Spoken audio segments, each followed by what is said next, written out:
Innal hamdalillahi nahmaduhu wa nasta'inuhu wa nastaghfiruhu wa nastahdihi wa na'udzu billahi min syururi anfusina wa sayyiati a'malina. Asyhadu an la ilaha illallah wa anna Muhammadan abduhu wa rasuluh. Allahumma fashalli wa sallim wa barik ala nabiyyina wa habibina Muhammad wa ala alihi wa sahbihi wa man tabi'ahu bi ihsanin ila yaumiddin, amma ba'd. Serta kuliah Eva yang dirahmati Allah, kita panjatkan syukur kepada Allah. Malam hari ini kita kembali hadir bergabung di kuliah Formula Institute dengan materi khusus ya, Tazkiyatun Nafas, dan kita akan masih terus berlama-lama dengan materi ini entah sampai kapan, karena ini materi favorit di Formula Hati ya. Kita baru sampai ke pertemuan yang ke-39 dan kita akan bahas hikmah. Kelihatannya ini adalah sifat yang mungkin sekitar 20 kali ya. Kalau enggak 20, entah sifat yang keberapa, tapi sekitar itu kira-kira. Atau mungkin 17, 18, 19, 20 kira-kira. Bisa dihitung nanti. Dan setelah kita bahas hikmah ini, saya cukupkan di sifat ini atau di makom ini. Nanti kita akan pindah ke bab tentang penyakit-penyakit hati. Nah, nanti setelah sudah penyakit hati dibahas dan yang lain dibahas, kita kembali ke melanjutkan sisa sifat yang 102 itu. Yang 102. Bukan banyak sekali. Kita sampai ke 50 aja lumayan. Malam hari ini kita akan bahas hikmah, dan Allah menyebutkan di salah satu firman-Nya tentang masalah hikmah ini dalam ayat yang luar biasa. Wa may yu'tal hikmata faqad utiya khairan katsira. Barang siapa yang diberikan hikmah, maka dia diberikan banyak sekali kebaikan. Para ulama memiliki tafsir banyak. Tapi salah satu tafsir yang cukup menggelitik, hikmah makna as-sunnah. Hikmah itu sunnah. Artinya, sunnah adalah hikmah tertinggi. Dan benar kan?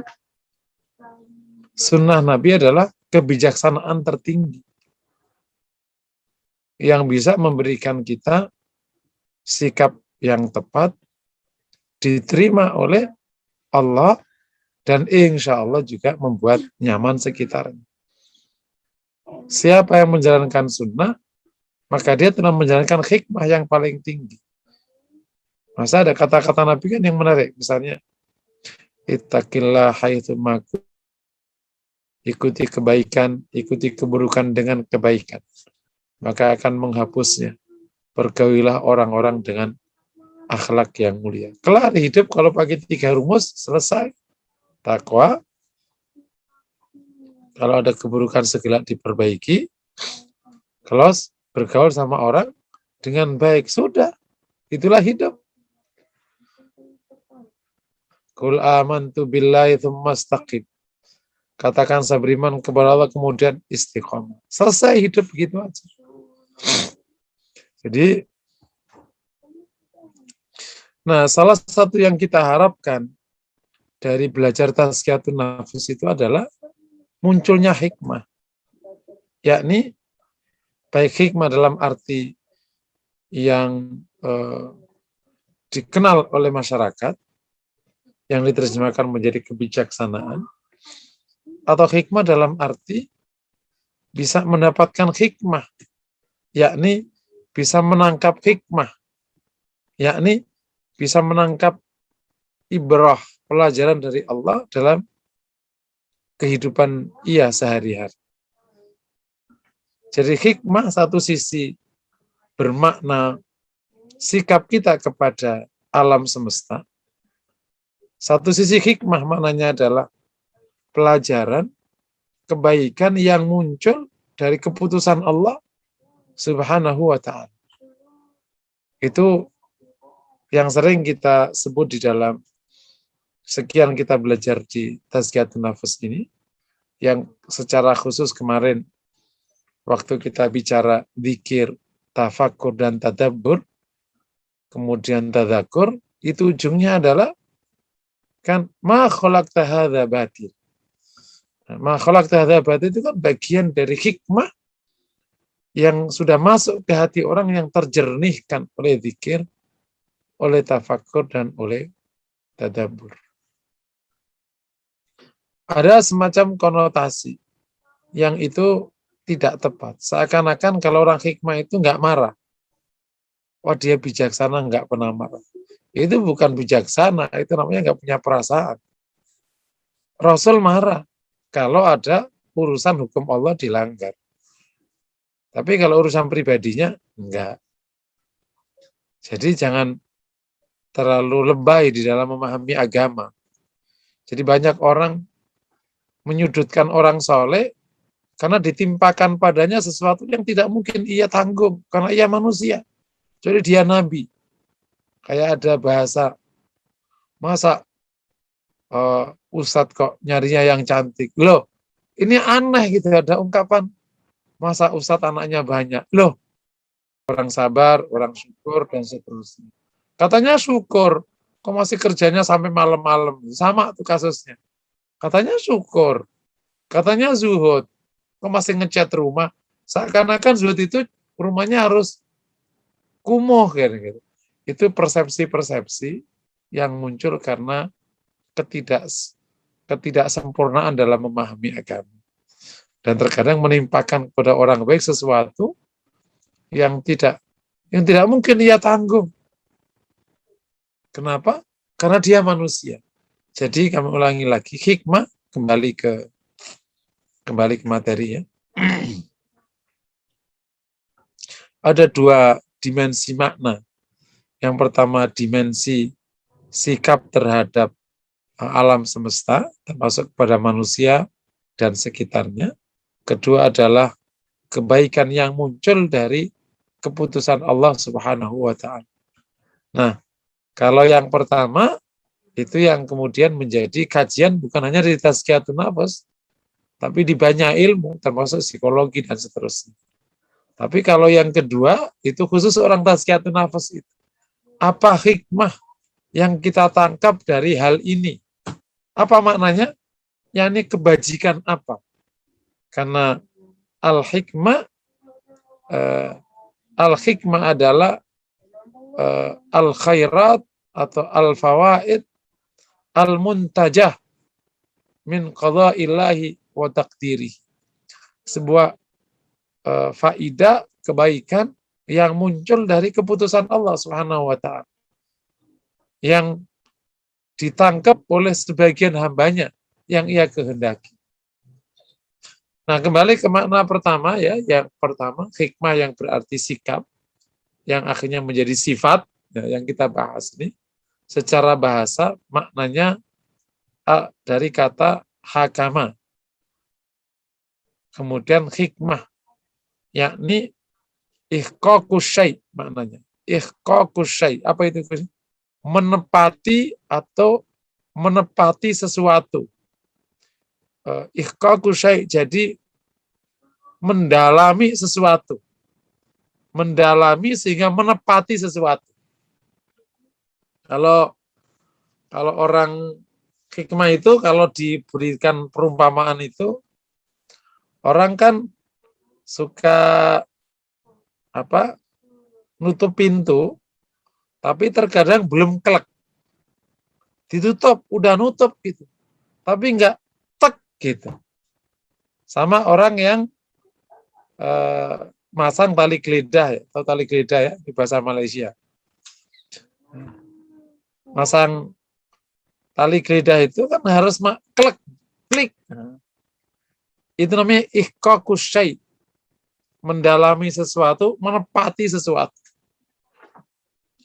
Nah, kalau dalam dakwah itu, hikmah itu bisa masuk ke sanubari yang paling dalam dari mad'unya, sehingga tek gitu. Nah, dari situlah menjadi sebab orang dapat hidayah, karena pas mengenai hatinya. Itu secara bahasa. Nah, kalau secara istilah banyak sekali. Ada beberapa makna ya. Ada yang mengatakan hikmah adalah menepati sesuatu, atau kita sebutnya ma'rifatus syai'i bikulli madmunihi wa ma yata'allaqu bihi bikulli diqqatin. Mengetahui sesuatu dengan segala kandungannya dan hal-hal yang terikat dengannya dengan sangat detail. Itu makna pertama. Sehingga hikmah itu di konteks makna ini lebih karena detail, tahu persis, persisi. Nah, jadi persis. Karena persisi, jadi kena. Kira-kira kayak gitu. Kalau ngomong itu persisi. Atau kalau buat itu persisi. Ada yang mengatakan hikmah itu adalah satu sikap yang mendatangkan penerimaan. Jadi kalau makrifah kan ada ilmu, ya di konteks ini ya, ada ilmu, ada makrifah, ada hikmah. Kalau ilmu adalah kumpulan data, gitu kan ya, kumpulan teori.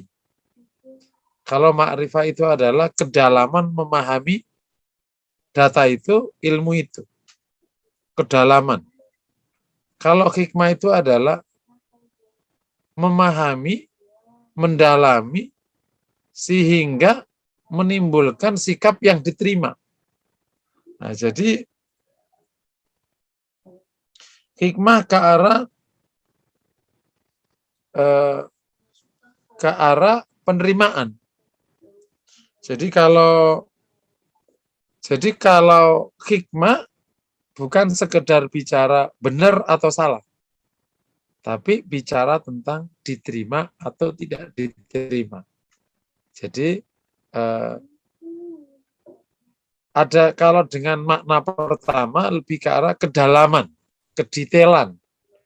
Kalau yang kedua lebih ke arah outcome-nya. Kalau kita bicara outcome dari hikmah itu adalah bisa diterima. Contohnya gini, kalau di dunia dakwah misalnya, kan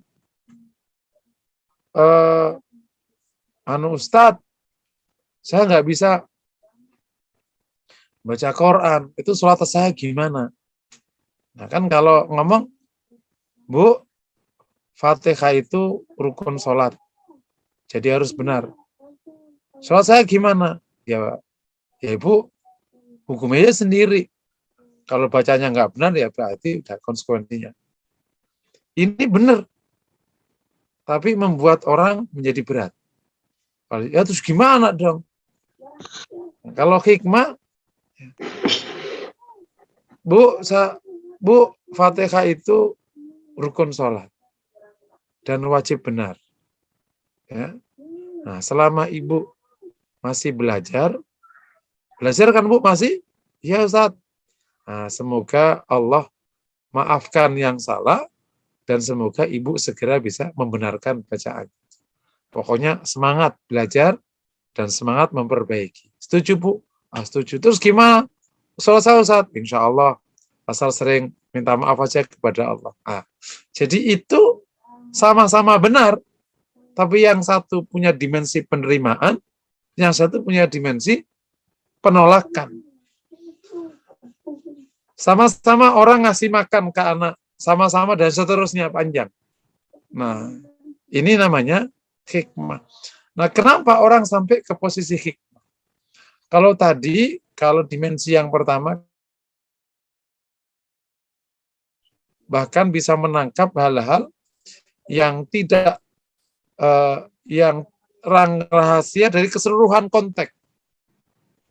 Hikmah itu teorinya kalau secara umum dua, Tapi untuk tazkiyatun nafs 3 pilarnya. Yang pertama adalah kesempurnaan ilmu atau kelengkapan ilmu. Ilmunya cukup.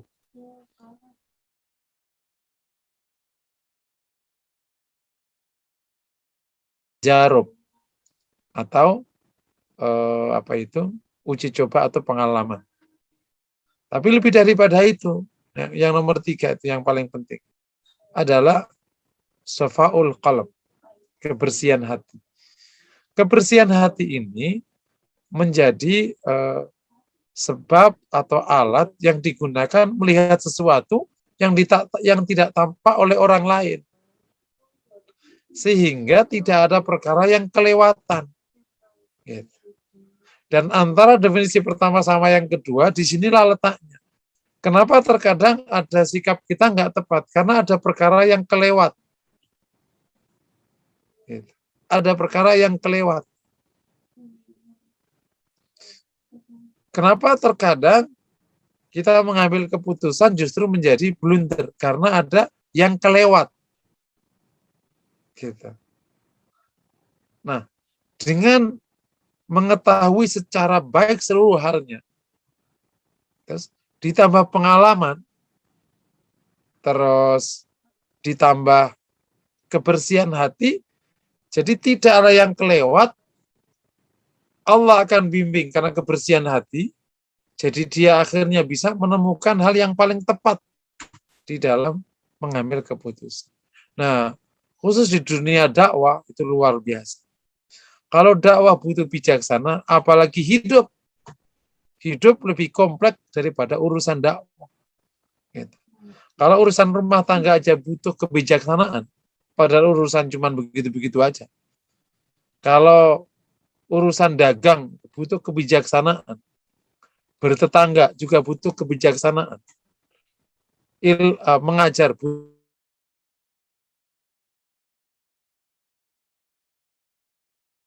detailnya. Kita nggak tahu detail. Makanya insya Allah kalau kita zikirnya bagus, tafakurnya bagus, tadaburnya bagus, terus tadakur.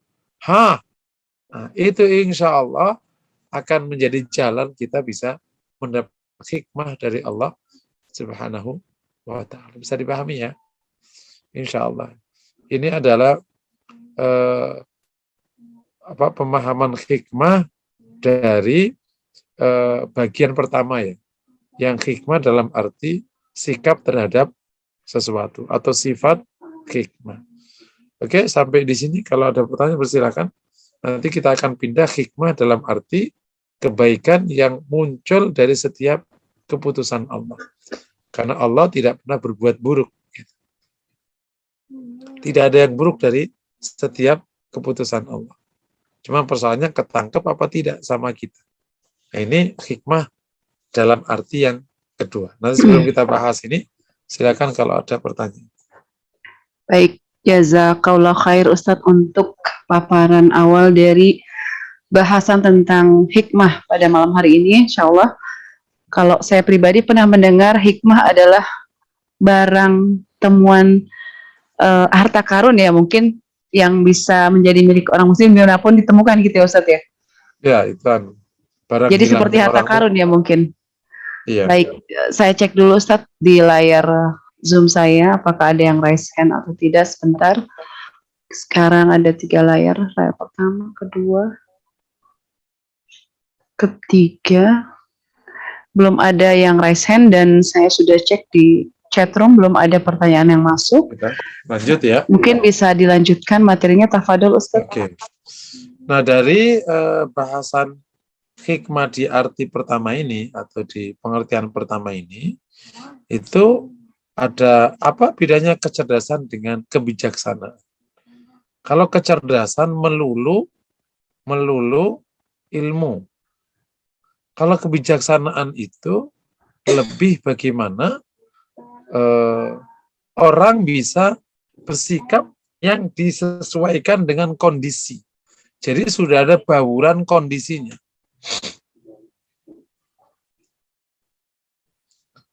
Apa bedanya ma'rifah dengan hikmah? Kalau ma'rifah masih melulu ilmu, belum disesuaikan dengan keadaan. Jadi hikmah itu sudah ada bauran keadaannya. Karena hasil hikmah adalah al-qabul, penerimaan dari Allah, dari orang sekitar. Nah, salah satu contoh hikmah yang kita ambil dari baginda Nabi dan seluruhnya itu hikmah, ya ketika ada seorang badui yang pipis di masjid. Secara hukum salah. Hampir-hampir mereka dipukul. Tapi Nabi menyuruh membiarkan. Dan Nabi menyelesaikan. Ini dahsyat sekali. Karena begitu mereka justru mau dipukul atau dihentikan, bukan lagi kebaikan yang didapatkan. Pipisnya bisa bercecer di mana-mana. Orang ini kesakitan karena menghentikan pipis di tengah jalan. Dan bahkan lebih jauh, malah nggak mau masuk Islam. Tapi begitu mendapatkan pembelaan dari Nabi, karena dia dibiarkan pipis di masjid, kemudian Rasul menyelesaikan malah dengan mudah, tinggal nyiram di tempat yang tadi kan nggak banyak, nggak dihentikan. Di satu tempat, kemudian orangnya mendapatkan sikap yang tepat, akhirnya benar-benar ia terkesima dengan sikap Rasul Shallallahu Alaihi Wasallam. Itu contoh kecil, sama-sama benar. Jadi hikmah itu sama-sama, cuman kalau benar tanpa hikmah itu tidak ada kaitannya dengan keadaan sehingga tidak terkait dengan penerimaan. Sementara hikmah itu adalah kebenaran yang sudah terkait dengan penerimaan. Karena apa? Karena keadaan juga bagian dari yang dibaca. Nah, kenapa orang kok bisa mengkaitkan dengan keadaan itu? Ada dua tadi sumbernya. Di samping dia ada pengalaman, dia juga ada sofaul qalb, kebersihan hati. Sehingga dia bisa memberikan hal yang tepat, gitu ya. Mungkin ada pertanyaan sedikit. Apakah setiap orang yang bijaksana selalu mendapatkan penerimaan? Enggak selalu juga. Kenapa? Karena ada orang yang bijaksana yang juga ditolak. Karena puncak orang yang bijaksana namanya Rasulullah SAW. Dan Rasul kan juga tidak semua beriman ke Rasulullah. Gitu, sampai sekarang. Jadi kalau bab ini jangan itu ukurannya. Tetapi jika orang sudah bersikap sesuai dengan ilmu, dengan pengalaman yang baik, kalau kayak gini biasanya begini. Kemudian kebersihan hati, maka bersikap dan secara ukuran rata-rata itu sudah bijaksana. Kok tetap aja tidak ada penerimaan, itu babnya lain. Paham ya? Contoh ekstrimnya Nabi Nuh. Nabi Nuh sudah sayangnya tak terkira. Bijaksananya tak terkira, tapi anaknya tetap aja nggak terima. Contohnya Nabi Lot. Kurang baik apa Nabi Lot? Tetap aja istrinya, naudzubillah. Jadi tidak selamanya ujungnya selalu 100%. Jadi ada ukuran secara umum. Bisa dipahami ya. Nah, hikmah di konteks ini tampak dari sifat dan sikap hari-hari. Orang yang sudah mendapatkan hikmah dan punya hikmah, dia cenderung tenang. Itu ciri pertama. Cenderung tenang. Yang kedua, memiliki kesabaran untuk mengetahui hal dengan sangat seksama dan sempurna. Sehingga tidak terjebak kepada ketergesahan. Meskipun poin kedua ini bukan berarti orang yang hikmah menjadi lelet. Apa aja menjadi lama, dua hal berbeda. Ia punya ketekunan untuk melihat sesuatu dengan lengkap. Itu ciri-ciri orang yang sudah ada di posisi hikmah. Yang ketiga, dia cenderung bahkan bisa selalu memadukan antara kebenaran dengan penerimaan. Di sana ada orang yang tidak mau memadukan. Katakan yang benar dan pergilah. Dan jangan pusing penerimaan orang. Itu orang Ekstrim ke kanan pertama.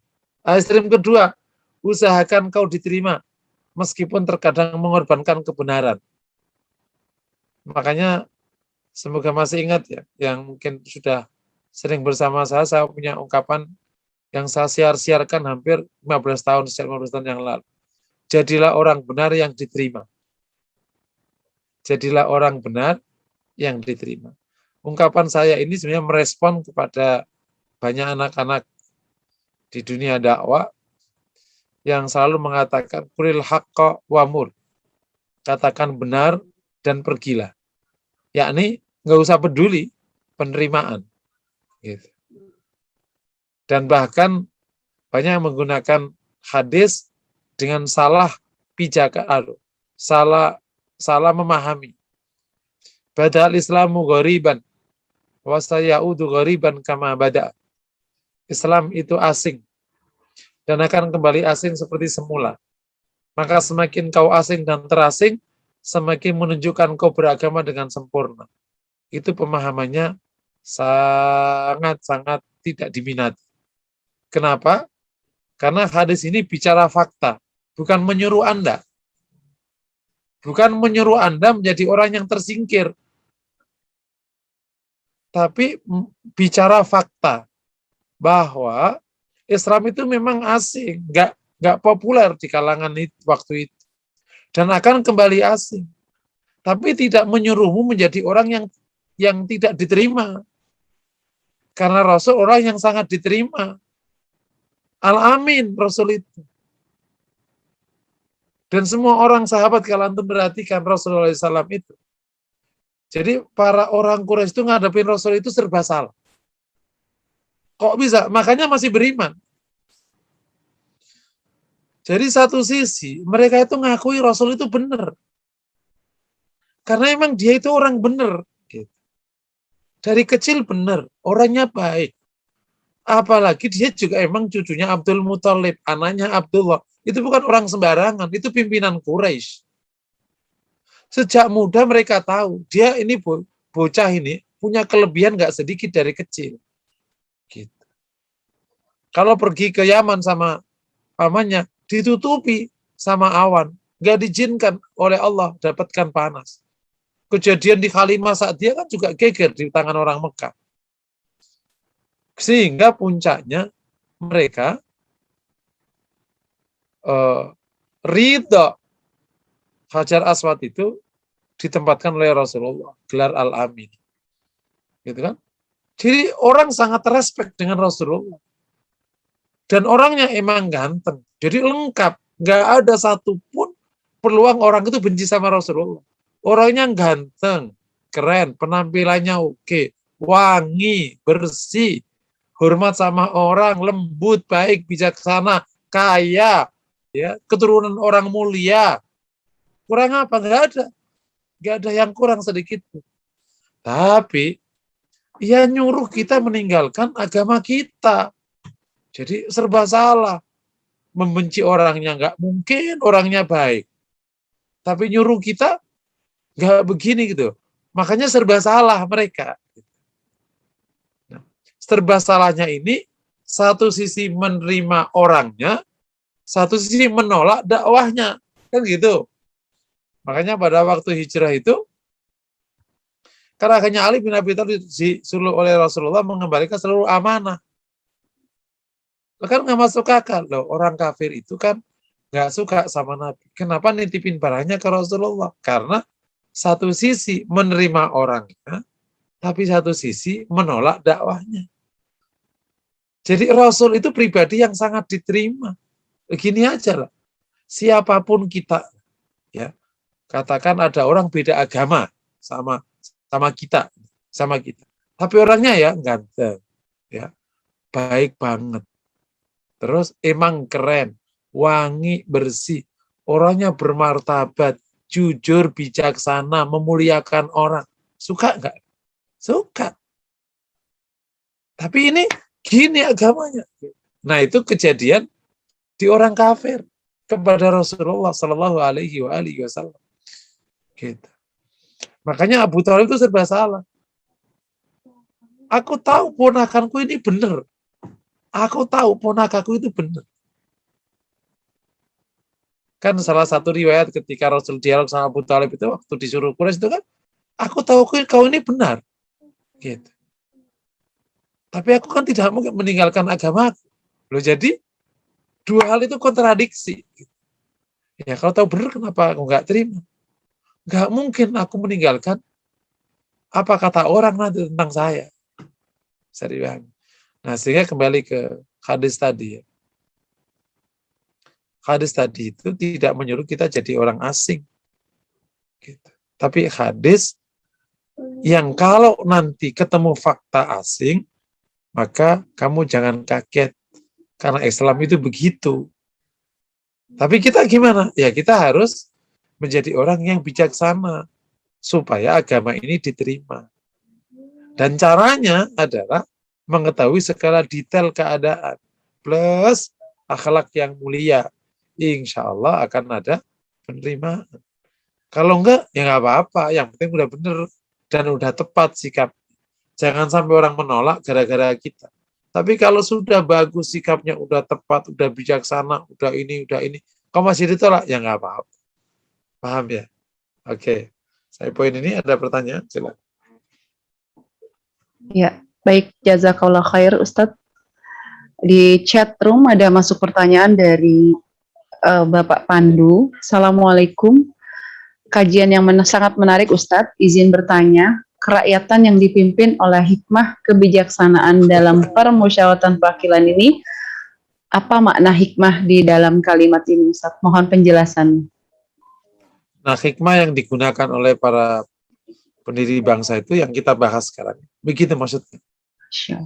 Ya, ini orang dipimpin oleh kebijaksanaan, yakni ketepatan sikap, yang dipandu oleh ketepatan sikap, terus sikap-sikap yang membuat bangsa ini menjadi menerima, bukan menolak. Kan hebat-hebat dulu 9 orang. Luar biasa kan, pintar-pintar hebat-hebat. Ya terus penerusnya kayak begini ya salah didik dong. Padahal. Baik, terima kasih Ustadz untuk jawaban dari Bapak Pandu. Mudah-mudahan bisa diterima. Masya Allah ya, pendiri bangsa kita semua ulama Ustadz. Jadi keluarlah kalimat yang memang membawa kata hikmah itu ya mungkin. Saya cek dulu Ustadz, ini di layar Zoom belum ada yang raise hand. Dipersilakan kepada peserta kuliah Tazkiyatun Nafs yang ingin bertanya langsung bisa raise hand. Sepertinya belum ada, mungkin bisa dilanjutkan Ustadz, insya Allah. Lanjut ya. Nah, ya, kalau hikmah yang dalam pengertian yang kedua, nah ini yang bahkan menjadi heavy-nya di Tazkiyatun Nafs. Hikmah dalam arti kedua adalah kebaikan atau nilai yang muncul dari setiap keputusan Allah atau af'alullah. Termasuk kebaikan yang muncul dari firman-firman Allah.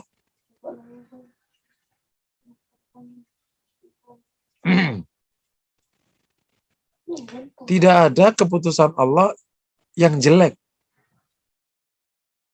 Dan tidak ada keputusan Allah baik di dalam syariahnya atau dalam keputusan kauninya yang tidak tepat.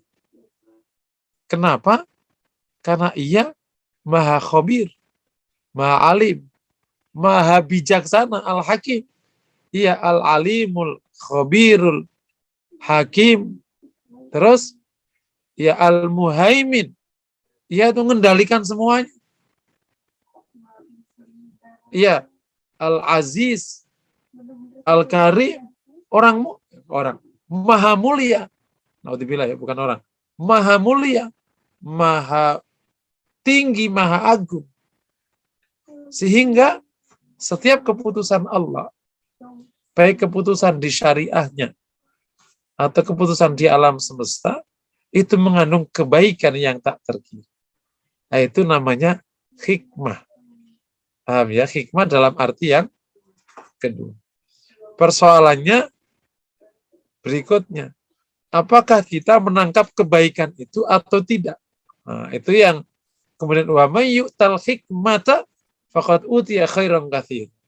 Makna kedua yang diberikan hikmah, yakni sikap yang tepat, dan juga diberikan kemampuan menangkap kebaikan. Dia diberikan oleh Allah banyak sekali kebaikan.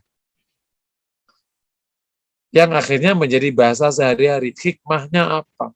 Apa itu maknanya? Pelajarannya apa dari kejadian ini? Itu hikmahnya apa? Yakni pelajarannya kebaikan apa yang muncul dari kejadian ini?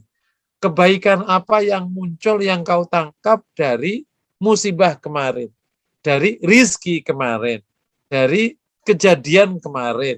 Dari keputusan Allah menciptakan setan, dari keputusan Allah adanya neraka, dari keputusan Allah menyuruh wanita berjilbab, dari keputusan Allah menyuruh wanita taat, dari keputusan Allah laki-laki wajib nyari nafkah, dari keputusan Allah anak-anak wajib taat orang tua, dari keputusan Allah anak orang tua wajib mendidik orang tua. Itu semua full kebaikan. Persoalannya kita tangkap apa enggak? Yang menangkapnya semakin menguatkan imannya kepada Allah. Bahkan mahabbahnya kepada Allah. Yang tidak menangkap, dia tidak mendapatkan itu. Bisa dipahami ya? Nah, oleh karena itu, untuk makna yang kedua ini, hikmah benar-benar bersandar kepada safa'ul qalb wa dzaka'ul aql. Sama kasusnya. Kebersihan hati, kecerdasan otak di dalam memahami keadaan. Terus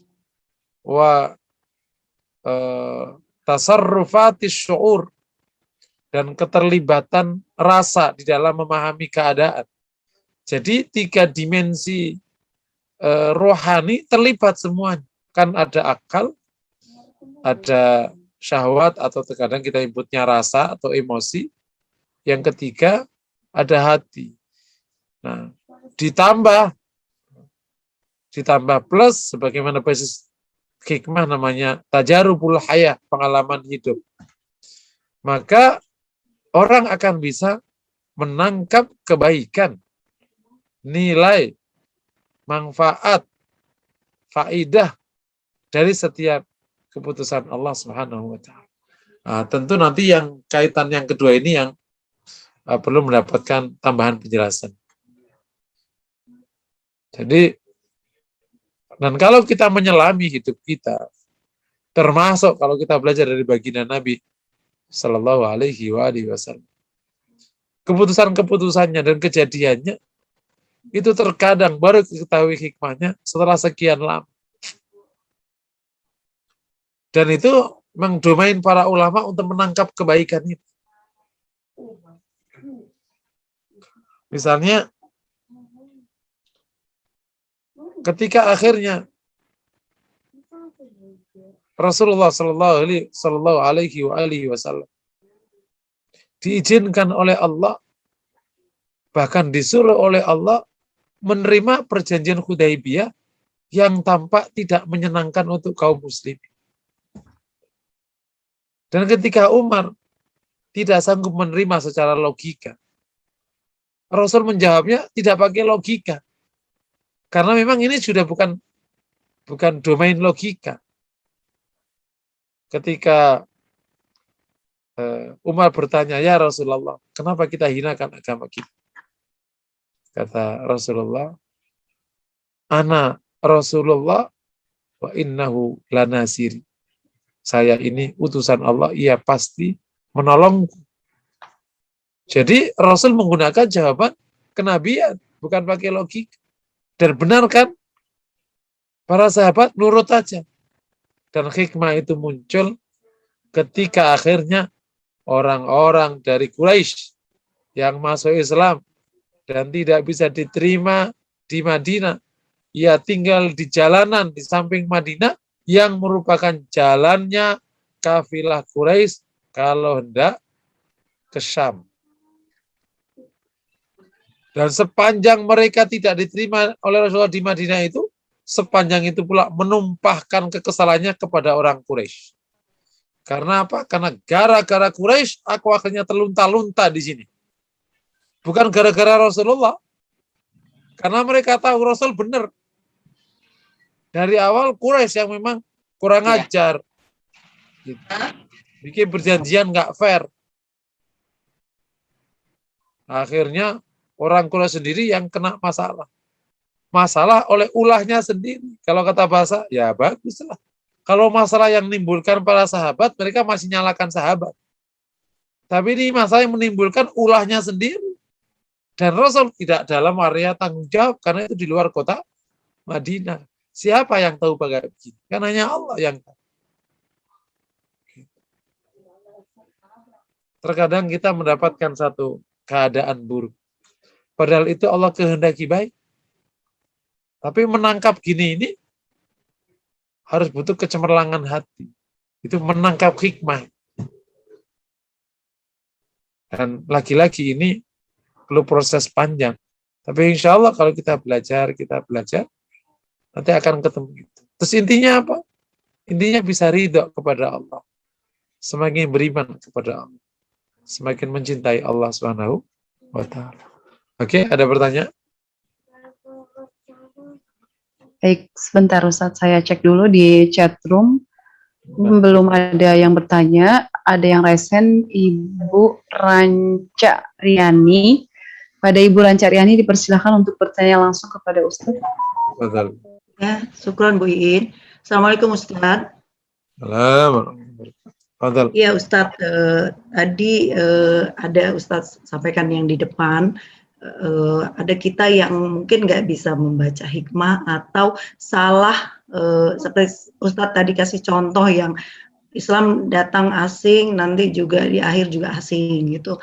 Bagaimana konteks ada yang memakai hadis, sementara di Al-Quran Allah ada sampaikan yang jangan tercerai-berai gitu ya Ustadz ya, ayat di awalnya, tapi jangan bercerai-berai Allah katakan, artinya Allah memerintahkan untuk bersatu, janganlah kamu bercerai-berai. Sementara ada hadis Wa'tasimu bihablillahi jami'ah wa la tafarraqu. Benar ya, hitung itu ayatnya. Nah, sementara ada hadis yang dipakai oleh juga kaum muslimin gitu ya Ustadz ya, atau sering diucapkan lah oleh Ustadz juga, bahwa Nabi bersabda bahwa nanti umatku itu akan berpecah belah dan akan terbagi menjadi 73 golongan.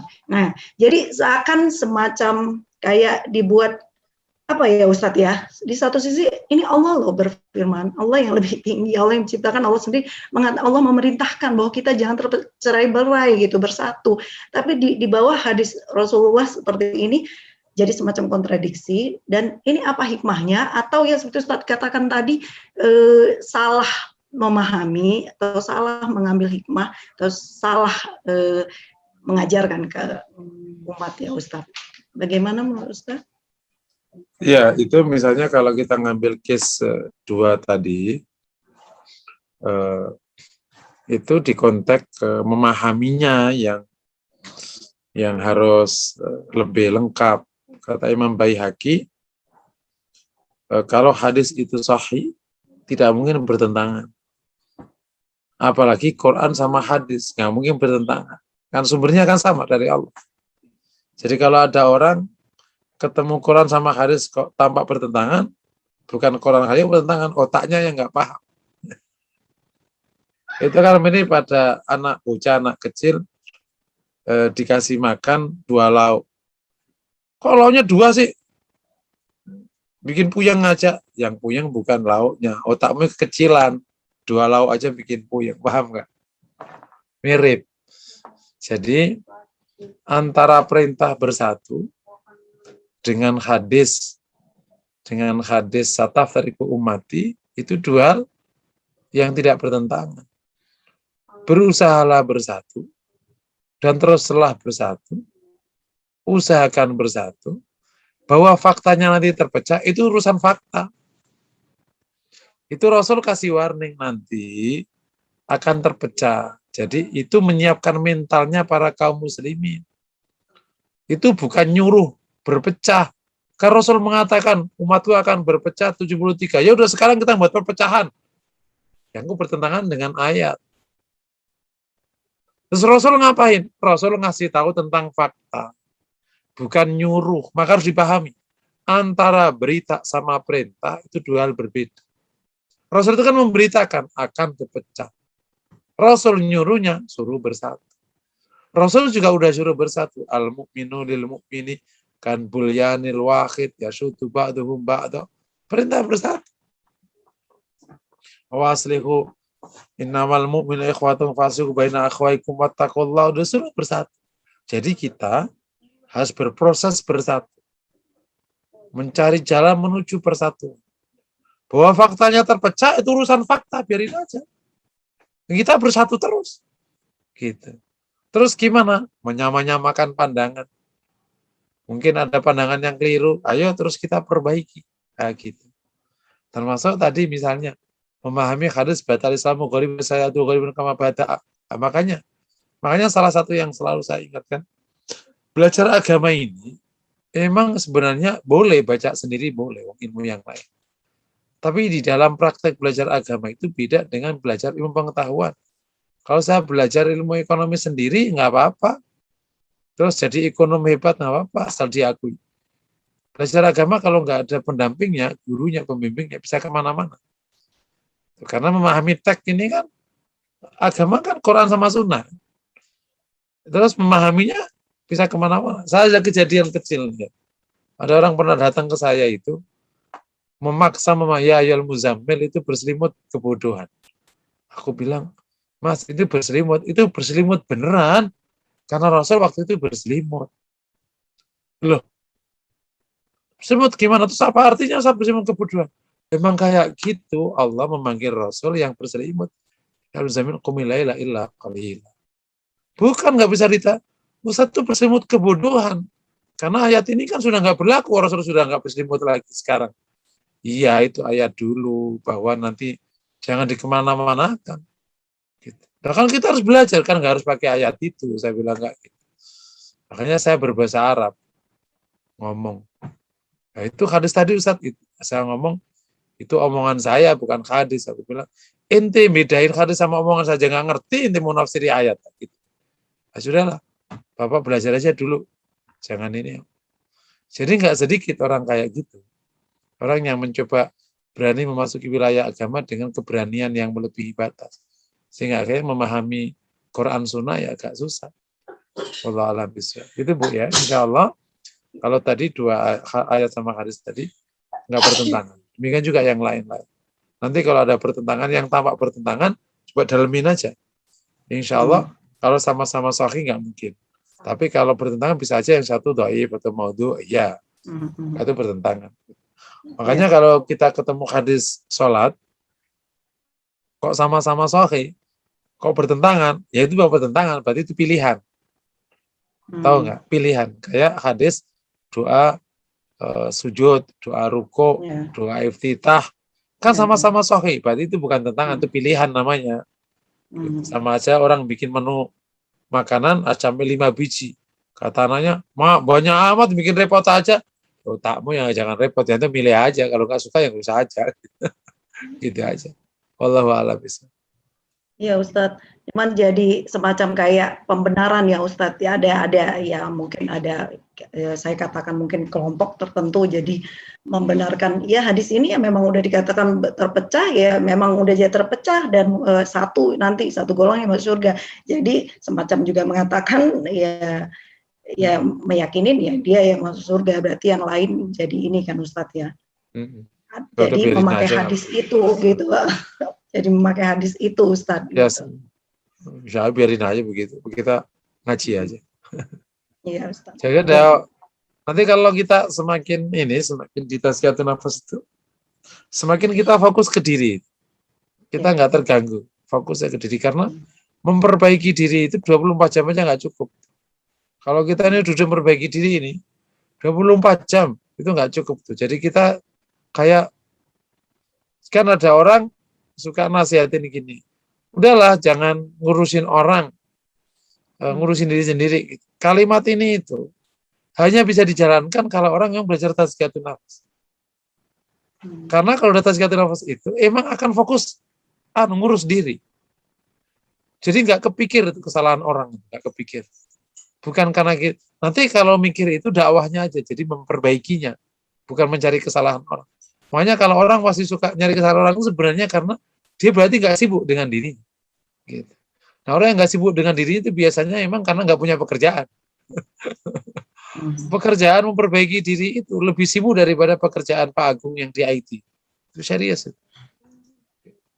Wong, kita mau memperbaiki zikir kita aja itu nggak ketemu. Gimana saya zikir yang bisa enak, itu luar biasa. Sholat khusyuk, terus gimana makanan semakin halal, semakin berkah, semakin baik. Wow, banyak sekali yang harus kita kerjakan. Wallahu a'lam bishawab. Ya, nah, jazakallah khair Ustaz. Ya, jazakallah khair Ustaz untuk jawaban dari pertanyaan Ibu Ranca Riani, mungkin orang Padang ya, Ranca mana. Baik Ustadz, ini saya bacakan pertanyaan di kolom chat dari Ibu Elis Husna Syafi'i. Beliau bertanya, Assalamualaikum Pak Ustadz, ada kata bijak Ali bin Abi Thalib, makanan pokok tubuh adalah makanan yang biasa engkau makan, sedangkan makanan pokok akal adalah hikmah. Maka kapan saja salah satu dari dua makanan pokok itu hilang, akan binasa dan lenyaplah engkau. Mohon penjelasannya dari hikmah tersebut, Ustadz. Iya, terutama yang kedua ya, kalau makanan tubuh udah paham ya. Makanan tubuh apa tadi? Apa tadi ngomongnya? Makanan pokok bagi tubuh adalah makanan yang biasa kita makan. Kemudian makanan akal adalah hikmah. Kalau salah satu dari dua itu hilang, maka engkau akan binasa. Maknanya apa Ustaz? Mohon penjelasan. Iya kan, kalau nggak makan paham ya. Hati ya mungkin. Kalau nggak paham. Tapi kalau nggak ada hikmah, meskipun masih hidup, yang kau tidak menemukan kebenaran. Karena kan hikmah itu dasar pertamanya kan kebenaran. Kebenaran. Dasar pertama kan kebenaran. Nah kalau orang akal tidak diisi kebenaran, berarti diisinya kebatilan. Gitu. Apalagi akal tidak diisi hikmah yang lebih luas maknanya tadi. Kebijaksanaan, ketepatan, sikap yang tepat, dan seterusnya. Kalau akal tidak diisi kayak gitu, ya berarti isinya semuanya ketidaktepatan. Ya berarti binasa. Gitu. Suami tidak bisa menemukan cara yang tepat merayu istri. Itu aja bisa kacau. Betul nggak kira-kira? Istri tidak bisa menemukan cara yang tepat untuk membuat suaminya mengeluarkan duit. Itu aja udah kacau itu. Kenapa ya? Apa sih kata ngomong sama Jeng, itu kenapa suamimu itu kok duitnya lancar gitu? Aku sulit amat. Ya kamu nggak bisa sih caranya. Caranya gimana Jeng? Kamu mau mikirnya matematik mulu sih. Nggak ada seni-seninya. Kan ada orang kan ya, wanita yang pakai matematik banget gitu. Hidup itu matematik gitu. Ngomongnya juga nggak pakai titik koma gitu. Kayak robot aja, itu serius tuh. Jadi ada wanita sekalipun kan punya sisi emosi ya. Tapi kan ada sejumlah wanita yang sisi emosinya itu tidak kan. Sisi emosinya itu agak berkurang, sisi matematiknya yang dominan. Yang suka-suka matematik itu. Jadi hidup itu kayak matematik aja. Jadi ya nggak piawai mengeluarkan duitnya suami. Kira-kira. Nah, jadi kalau kemudian salah satu dari ini enggak, ya binasa. Betul, itu binasa. Orang yang enggak punya kebijaksanaan sama aja nyari hidup yang ruwet. Itu kira-kira gitu. Wallahu a'lam.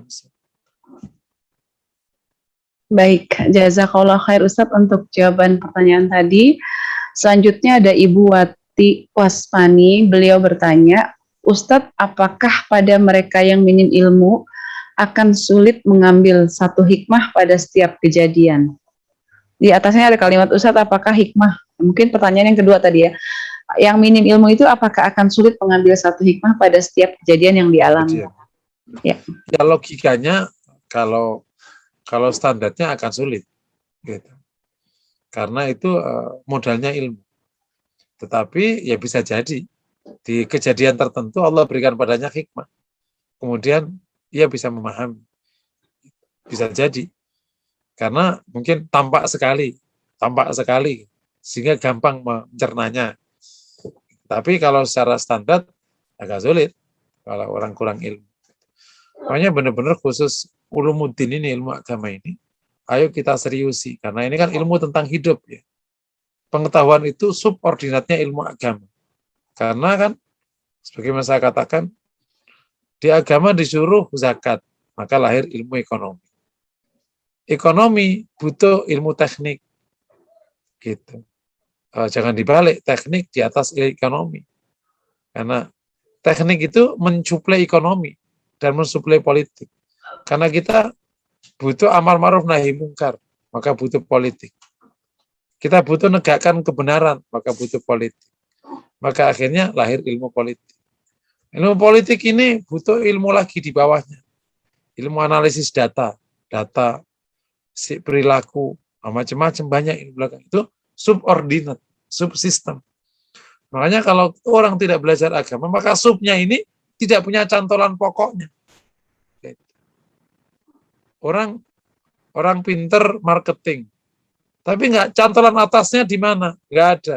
Terus kalau udah habis jualan ngapain? Udah kaya, terus kaya ngapain? Ya dinikmati, terus mati. Tapi kalau ada cantolan agamanya, ilmu marketing, akhirnya bisa jualan bagus, terus kaya. Zakat, sedekah, terus gimana? Ya kita nikmati di akhirat.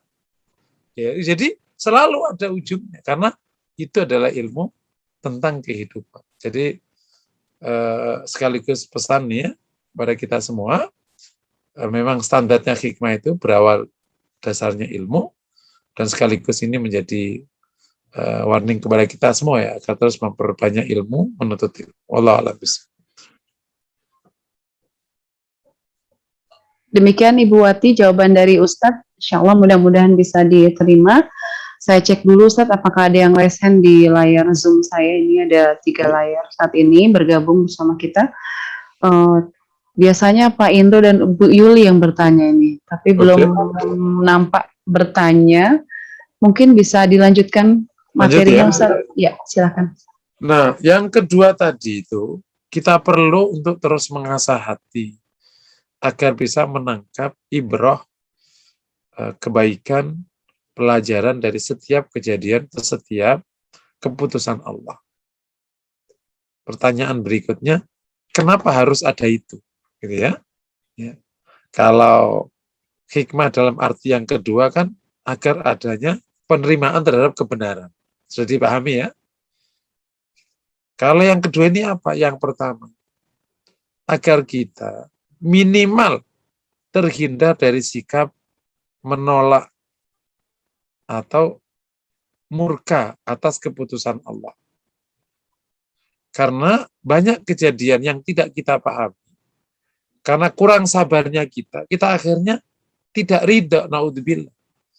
Bahkan levelnya itu murka kepada Allah, naudzubillah min dzalik. Menolak gitu. Menolak takdir istilah. Gitu. Makanya pada waktu Rasulullah SAW menangis pas memangku Ibrahim yang sakaratul maut itu, ini bukan penolakan terhadap takdir, ini adalah rahmah, kasih sayang. Gitu. Karena menolak keputusan Allah itu bagian dari su'ul adab kepada Allah, bahkan bisa membahayakan iman dan akidah. Gitu. Menolak takdir itu. Ya faktanya kita hidup begini, gitu. Udah begini.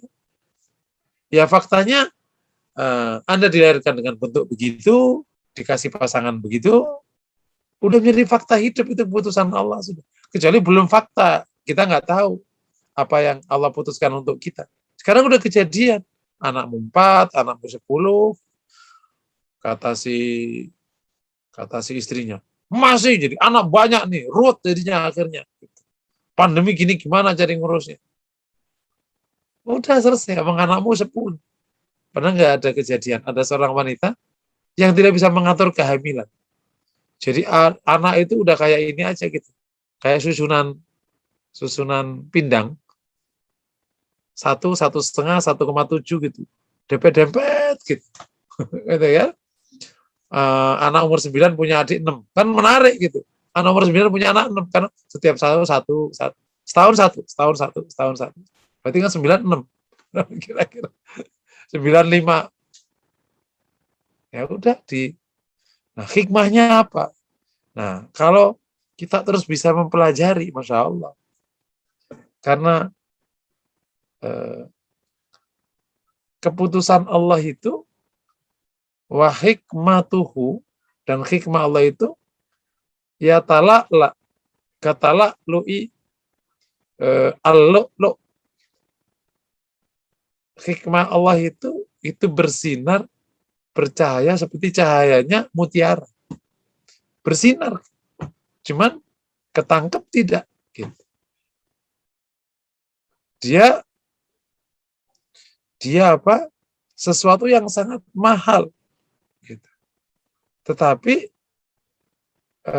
hanya orang tertentu yang bisa menemukannya. Dan kalau dia tidak menemukannya, ini berdampak khawatir sampai ke level menolak kuasa Allah. Nah, kalau dia menemukannya, itu menambah. Yang kedua, kenapa kita butuh punya menangkap hikmah itu? Karena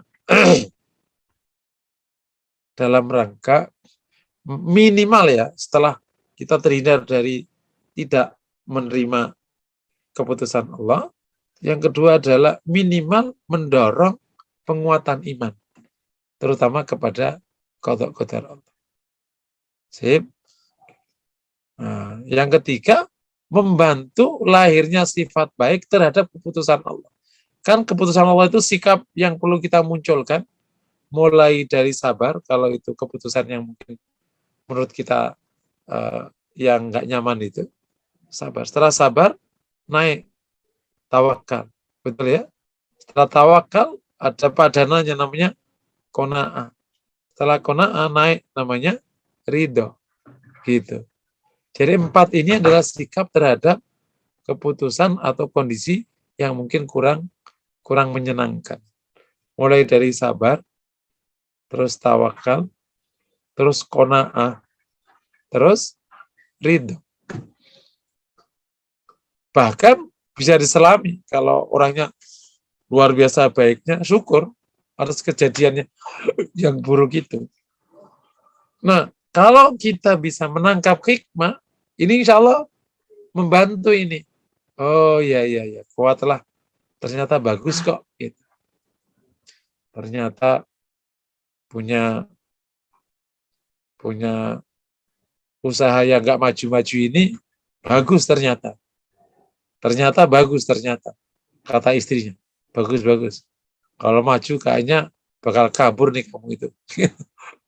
Karena pas samping rumahnya suaminya kabur karena udah terlalu maju. Kabur bukan karena cerai, tapi udah keluar negeri mulu, nggak pernah pulang-pulang.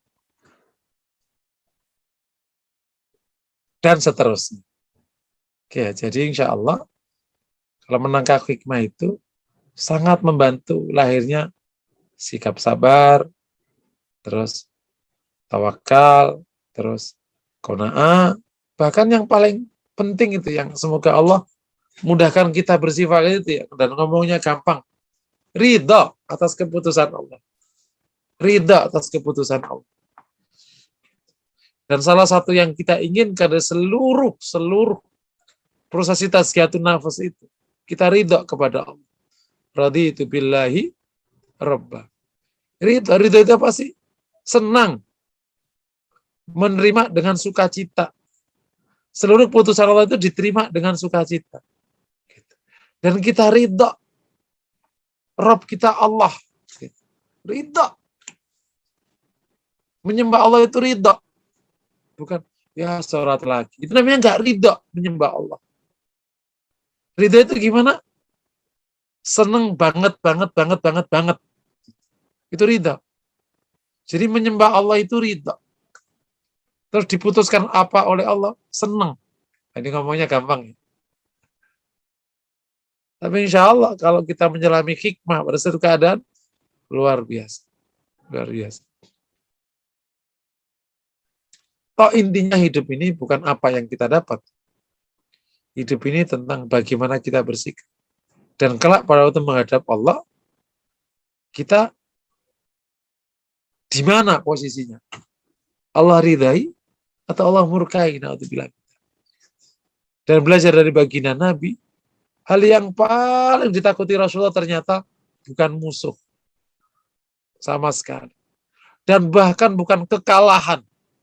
Rasulullah ternyata udah nggak takut. Namanya kalah itu nggak takut. Dikuasai oleh orang. Nah, kita kan takut ya. Takut kalah, takut dihina, takut jadi proletar. Itu kan takut tuh. Takut terusir ya. Kalau sekarang ya lagi musim takut ada penjajahan baru. Ternyata yang paling ditakut Nabi itu murka Allah. Mau dikuasai siapapun, selama engkau tidak murka pada aku nggak peduli. Keren ya.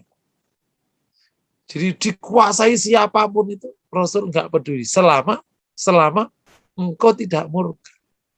Kenapa? Kalau jadi proletar tapi Allah ridai, relax aja, enak aja. Gitu. Bisa gitu. Meskipun jadi raja di raja Allah murkai, ruwet hidup. Nah, Fir'aun kurang apa. Jadi kalau ada orang hari ini terus terobsesi ke arah situ, mempertahankan sampai akhir hayat, tanpa mempedulikan ridho dan murkanya Allah, sama aja ruwet aja. Kurang apa. Jadi orang yang paling kuasa di dunia ini, itu Firaun. Yang kafir. Allah kasih kuasa tak terkira. Tumbang. Jadi kami ulangi lagi. Nah, dengan hikmah, semoga kita bisa ridho atas keputusan Allah. Termasuk ridho atas syariat Allah. Ridho. Beberapa kali sering kenapa saya sering menyampaikan penelitian-penelitian itu? Itu bagian dari hikmah yang muncul. Yang baru ketangkep sekian abad. Lah kita kan nggak tahu. Tapi munculnya hikmah-hikmah itu menguatkan iman kan, Masya Allah. Sampai kita yang dari kecil beriman itu geleng-geleng kepala karena, oh begitu ya. Gimana orang yang tidak beriman? Ya mestinya merasa bersalah banget kenapa tidak beriman. Gitu. Ketika seorang wanita akhirnya disuruh hijaban, dahsyat sekali hikmahnya. Loh apa sih faedahnya hanya selembar kain menutupi kepalanya gitu. Orang kadang cewek menanyakan, luar biasa. Gitu. Apa sih hebatnya orang disuruh wudhu terhadap 5 anggota pokok? Membersihkan kepala, wajah, kemudian tangan.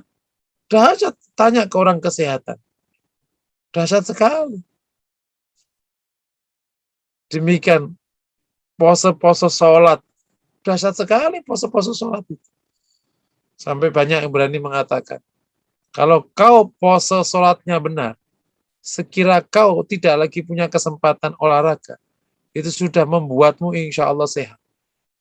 Kalau pose sholatnya benar, gitu. Pose sholatnya benar. Udah luar biasa. Belum lagi yang lain. Gitu. Dan ratusan dari syariat ini. Nah, itu kalau kita bisa menangkap hikmahnya, kita semakin ridha atas syariat ini. Ridha, makanya kan raditu billahi rabba wabil islami dina. Gitu. Jadi beragama Islam ini senang karena emang top BGT. Tidak ada satupun keputusan syariah ini, ajaran agama ini yang tidak indah. Semuanya itu indah sekali, keren banget. Keren banget.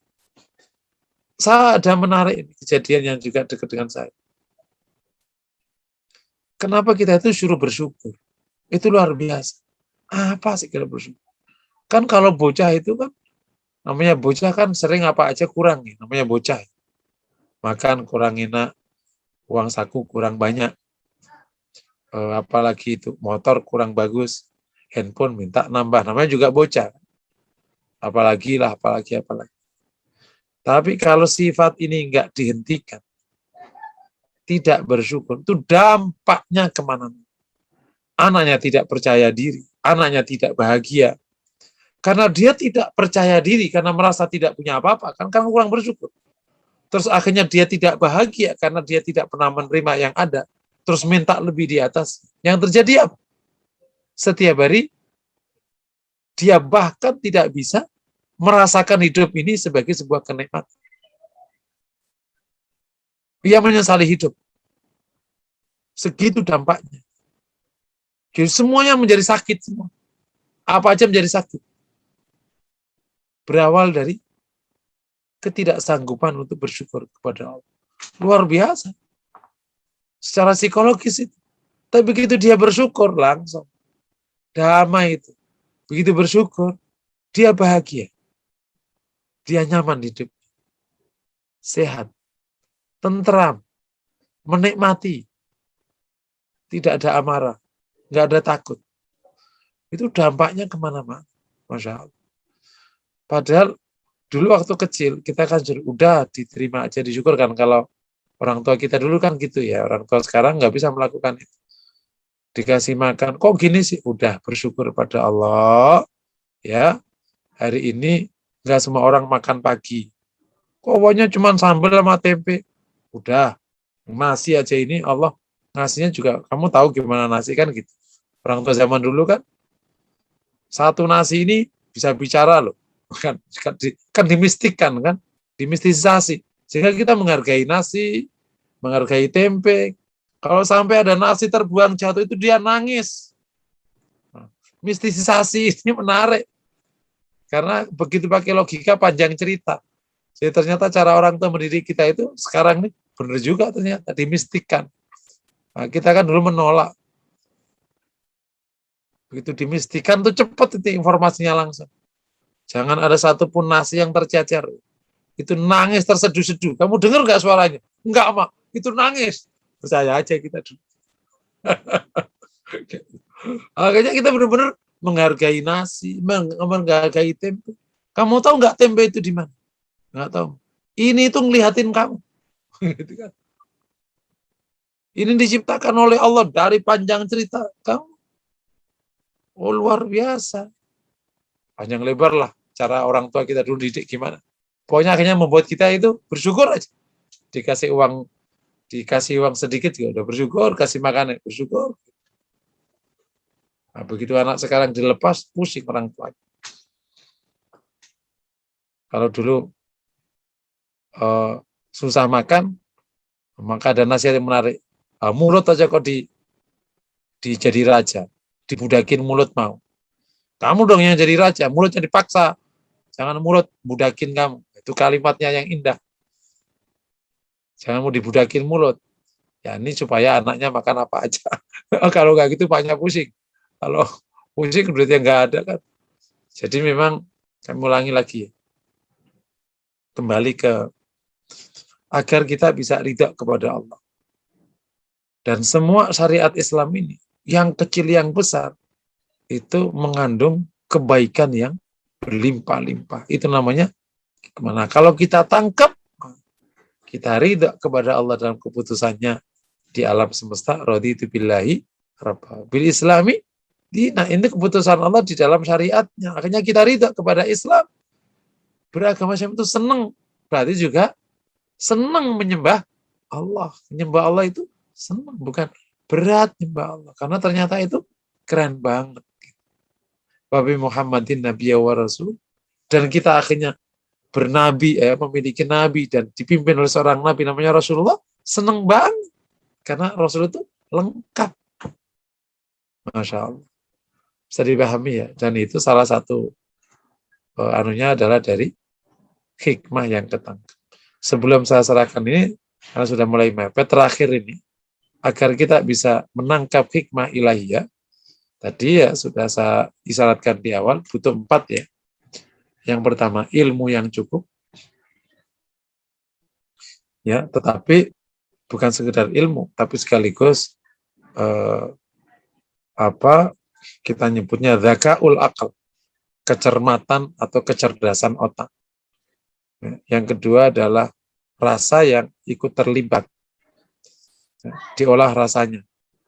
Karena dengan rasa itu terkadang kejadian bisa ketangkep. Makanya perlu syahwatnya dikelola. Karena orang syahwatnya nggak terkelola, nggak bakal menangkap hikmah. Nggak punya marah-marah mulu. Apa aja marah-marah mulu, ya nggak mungkin bisa ketangkep. Mau apa aja udah malah duluan.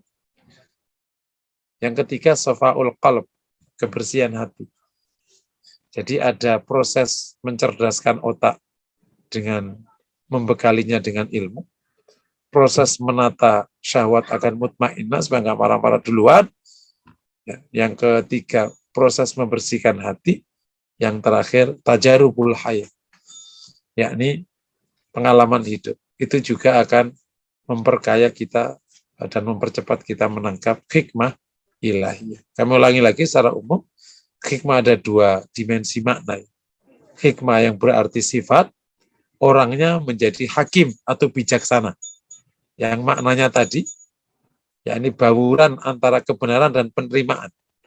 Kenapa? Karena dia sanggup mengkontekkan dan menghubungkan antara kebenaran dengan situasi yang ada, sehingga menemukan satu clue, keluarlah satu sikap yang membuat kebenaran ini bisa diterima. Sikap dia menjadi diterima. Akhirnya dia bisa menyelesaikan perkara. Ya, sudah kita bahas nih. Kedua, dimensi hikmah dalam arti kebaikan yang muncul dari keputusan Allah. Baik dua-duanya, hikmah yang pertama, hikmah yang kedua, itu kita butuhkan. Dan insya Allah biasanya kalau kita berproses dengan safaul qalb, kebersihan hati, Allah akan tumbuhkan kepada kita hikmah. Jadi kita akhirnya menjadi orang yang tenang, bersikap baik, dan juga insya Allah kita juga bisa menangkap hikmah Allah dari setiap keputusan. Masya Allah. Wa may yu'tal hikmata faqad utiya khairan katsira. Mungkin sekilas ini materi hikmah.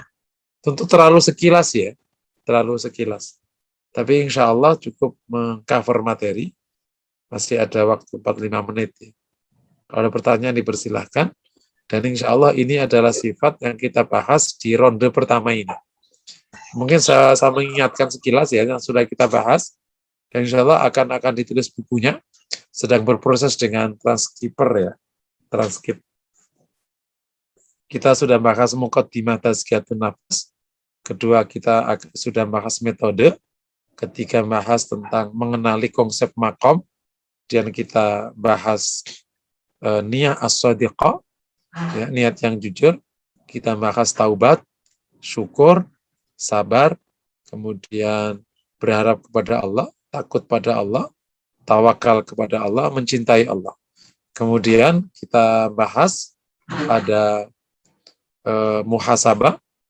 Terus kita udah juga bahas inabah. Kita udah setelah inabah kita bahas sabat ya atau tegar. Kita juga udah bahas sifat menghitung karunia Allah.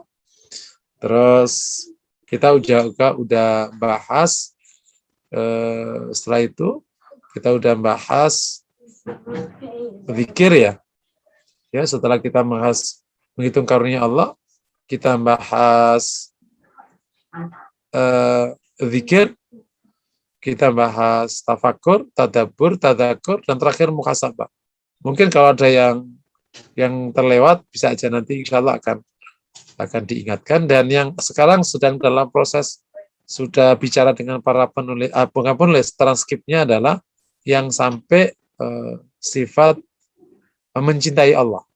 Jadi sampai ada 23 pertemuan mungkin yang akan dijadiin buku. Mohon saling mendukung, saling berdoa, semoga segera bisa terwujud minimal buku bakunya, kalau cetakannya sambil jalan. Demikian materi pada malam hari ini, semoga menginspirasi. Kalau ada pertanyaan dipersilakan. Assalamualaikum warahmatullahi wabarakatuh. Waalaikumsalam warahmatullahi wabarakatuh. Jazakallah khair Ustadz untuk diulas kembali materi di awal tadi. Ini sudah ada Bapak Indro di layar Zoom yang akan bertanya langsung kepada Ustadz. Dipersilakan, nanti setelah itu saya akan bacakan pertanyaan pamungkas dari Ibu Wati yang masuk di chatroom. Silakan Pak Indro. Ya, terima kasih Bu Lin. Assalamualaikum Ustaz. Waalaikumsalam. Ya, mendengar tentang hikmah ini kayak mudah di ini, tapi di rekonstruksinya agak susah. Ustaz, kalau kita menilai dari salah satu ayat bahwa kutiba alaikumul qitalu wa huwa kurhun lakum wa asak antakrahu saya wa huwa sarul lakum. Kemudian akhirnya kan wallahu ya'lamu wa antum la ta'lamun. Artinya itu kan hikmah itu sebenarnya ilmu Allah. Hikmah itu adalah pengetahuan, hikmah itu ada di pada Allah ya gitu kan. Iya. Nah, jadi dalam setiap apa itu itu hikmahnya itu ada di Allah. Jadi kita itu tidak harus berusaha mencari hikmahnya dulu baru kita lakukan, tapi kita lakukan dulu, nanti aku akan temu hikmahnya gitu kan. Sehingga ini menjadi sikap bahwa kita yakini, kita percaya apa yang disampaikan Allah dan Rasulnya itulah benar, dan nanti akan melakukan dan kamu akan terima hikmahnya. Bukan kita cari tahu dulu hikmahnya baru kita lakukan. Apa? Karena kalau dilihat dari ayat tadi kan bahwa emang hikmah itu ilmu Allah, kamu akan tahu gitu kan. Apa kira-kira gitu nih Ustaz ya? Udah benar ya, kalau kan itu wa may yu'tal hikmah, yang dikasih. Emang yang ngasih hikmah itu Allah. Gitu. Nah, ya Allah akan kasih yang sebenarnya tadi saya katakan di materi kan, bagi siapa yang ia kehendaki, Allah akan kasih bagi ia kehendaki. Nah, kalau terkadang terhadap sikap terhadap syariat Allah, ya dijalani aja. Ya kalau nggak dijalani ya malah nggak ketemu. Cuman kalau kita sampai bisa mendapatkan hikmah, itu menguatkan kita akan penerimaan dan ridho kepada Allah dan ridho kepada agama ini. Itu. Kalau perkara dijalani harus dijalani. Kalau dicari nggak hikmahnya, ya untuk penguatan boleh dicari. Ya kita mencari, Allah akan kasih. Kayak sama dengan bab hukum hidayah. Hidayah itu Allah yang kasih. Ya tapi kita cari.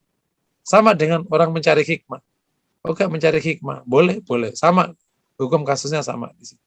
Jadi gimana kita jalani perintah Allah? Nanti hikmahnya akan Allah kasih. Kalau nggak dikasih, ya nggak apa-apa. Yang penting sudah taat kepada Allah SWT. Tapi insya Allah kalau orang taatnya full, Allah akan kasih hikmah. Wallahu a'lam. Nah, yang kedua selain itu saat kalau dilihat untuk kita mencari hikmah-hikmahnya di Quran, kalau hikmah itu kan kita anggap atau kita umpamakan sebagai satu mutiara ya kan. Nah, mutiara-mutiara di Quran itu, kalau mutiara itu kan barang berharga, nggak mungkin ditaruh di jalan lah gitu ya. Pasti kalau Allah simpan kan. Jadi untuk yang disimpan itu kita harus cari ilmunya sehingga baik kita mendapatkan simpanan itu, bukan kita berdapat. Kira-kira gitu juga. Benar ya, makanya kalau misalnya orang yang mau mencoba mendalami Al-Quran, ya harus mendalami tafsir. Nggak serta-merta, apa nih ya kandungannya? Iya ini ya, itu harus tafsirnya kuat. Gitu. Jadi emang udah, ya tafsir yang bagus-bagus itu memang sudah kebaca. Nanti begitu dia mentadaburi, ketemu tuh. Karena dibaca sana, baca sini, baca sana, baca sini, ngumpul semua. Maka kan modalnya ya ilmu tadi gitu. Ilmu tadi, begitu ilmu.